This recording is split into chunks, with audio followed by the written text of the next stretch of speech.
நம சிவாயா.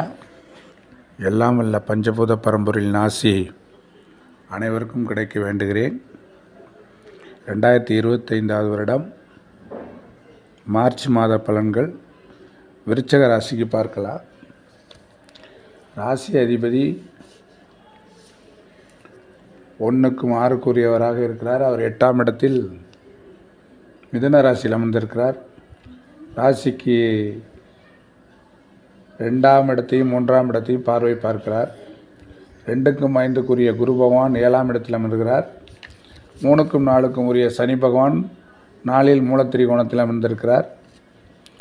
7க்கும் 12க்குரிய சுக்கிர பகவான் 5ஆம் இடத்தில் உச்சம் பெற்றிருக்கிறார். 8க்கும் 11க்கும் உரிய புத பகவான் 5இல் நீசபங்க யோகத்தில் அமர்ந்திருக்கிறார். இது இந்த மாதத்தினுடைய கிரக அடைவு. இந்த நிலையில் பார்க்க போனால் விருச்சிக ராசிக்கு உங்கள் ராசிநாதன் 8ஆம் இடத்தில் அமர்ந்திருப்பதனால சிறு இந்த மாதத்தை பொறுத்த வரைக்கும் 15 நாட்களுக்கு கொஞ்சம் ஸ்லோவான போக்குத்தான் நடைபெறும். இருந்த போதிலும் உங்கள் ராசியை 2க்கும் 5க்குரிய குரு பகவான் உங்கள் ராசியை பார்ப்பது மிகுந்த ஒரு நற்பலன். எதையும் சமாளிக்கக்கூடிய தன்மையும் ஒரு சாதுர்ணியமான பேச்சும் தைரியமும் உங்களுக்கு ஏற்படும். 3ஆம் இடமான முயற்சி ஸ்தானத்தையும் குரு பகவான் பார்ப்பது உங்களோட முயற்சிகள் ஈடேறும். இருந்தபோதும் ஒரு 2 வாரம் வரைக்கும் ஸ்லோவாக இருக்கும். ஆனால் உங்கள் ராசிக்கு 5ஆம் இடத்தில் உங்கள் 8க்கும் 11க்கும் உரிய புத பகவான் 5இலே நீசபங்க ராஜயோகத்தில் இருக்கிறார். உங்களுக்கு 6க்குரிய 7ஆம் அதிபதி 5ஆம் அதிபதியும் பரிவர்த்தனை ஆகியிருக்கிறார்கள். பரிவர்த்தனை சுக்கிரன் குரு பரிவர்த்தனையில் ஒரு மாறுதல்கள் உண்டு. வேலை வாய்ப்பு நிச்சயம் ஏற்படும். ஏனென்றால் உங்கள் ராசிக்கு 11ஆம் இடத்தை புதன், சுக்கிரன், ராகு, சூரியன் இங்கே 15ஆம் தேதிக்கு பிறகு சூரியனும் மீனராசிக்கு பிரவேசிப்பார் 5ஆம் இடத்தில். உங்கள் 11ஆம் இடம் வெளுத்திருக்கிறது. அந்த வகையில் எந்த வகையிலே ஒரு வகை 2 வாரத்திற்கு பிறகு உங்களுக்கு வருமானம் நன்றாக வரும். உங்கள் ராசி குருவும் பார்ப்பதனாலும் முயற்சி ஸ்தானத்தை பார்ப்பதனாலும் எந்த வழியிலோ வேலை வாய்ப்புகள் நல்ல முறையில் ஒரு வருமானம் 15 நாட்களுக்கு பிறகு ஏற்படும். அதுவரையில் கொஞ்சம் ஸ்லோவாகவே இந்த விருச்சகம் செல்லும். எந்த போதிலும் சனி சூரியன் 4ஆம் இடத்தில் இருப்பதனால இதய சம்பந்தமான பிரச்சனை உள்ளவங்க, பிபி உள்ளவங்க, கொஞ்சம் வாயு தொல்லை உள்ளவங்க, மண்ணீரல் சம்பந்தமான பிரச்சனை உள்ளவங்களுக்கு சாதாரணமான ஒரு மருத்துவ கன்சல்டிங் பண்ணுற மாதிரி இருக்கும். இது சாதாரண நடைமுறை பலன்தான்.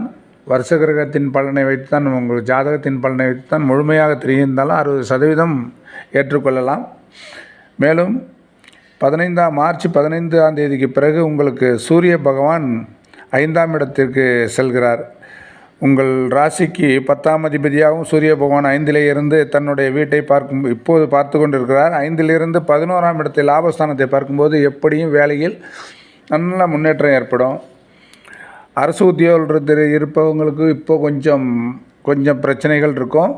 இருந்தாலும் 10ஆம் தேதி பிறகு சூரியனும் மாறும்போது வேலை தொல்லை அனைத்தும் நிவர்த்தி ஆகும்.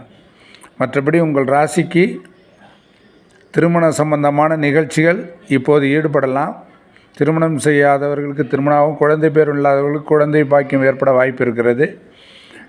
மற்றபடியாக இந்த ராசிக்கு இந்த மாதம் முடிந்த பிறகு உங்களுக்கு நன்மைகள் பல நடைபெற வாய்ப்பு இருக்கிறது. 15ஆம் தேதி வரைக்கும் உங்களுடைய தொழில், ஆபீஸ் உத்தியோகத்திலும் கொஞ்சம் ஜாக்கிரதையாக செயல்படவும். 5 கிரகங்கள் ஒன்று கூடுகிறது. சூரியன், புதன், ராகு, சுக்கிரன் இவை அனைத்துமே 5ஆம் இடத்தில் கூடி பலமாக 5ஆம் இடம் பலப்படுகிறது.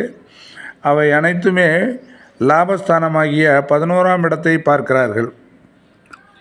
லாபஸ்தானத்தை பார்வையிடும்போது உங்கள் ராசிக்கு 11ஆம் இடத்தை பார்வையிடும்போது நல்ல வருமானம், நல்ல வேலை, நல்ல முயற்சியில் வெற்றி ஆகியவை கிடைக்கும். பெற்றோர்கள் மூலம் இருந்து வந்த பிணக்கம் கொஞ்சம் மாறும். இருந்த போதிலும் பெற்றோர்களுக்கான உடல்நிலையில் மூதாதையர்களாக இருப்பவர்களுக்கு கொஞ்சம் சற்று பார்த்து கொள்ளுங்கள். பெற்றோர்களிடமான கருத்து வேறுபாடுகள் இன்னொரு 15 தினங்களில் நீங்கும். மற்றபடியாக இந்த மாதம் நடுத்தரமாக உங்களுக்கு செல்லும். கவலைப்பட வேண்டாம். வீடியோவை பார்த்து கொண்டிருப்பவர்கள் சப்ஸ்கிரைப் பண்ணுங்கள், ஷேர் பண்ணுங்கள், லைக் பண்ணுங்கள். நன்றி. நமசிவாய.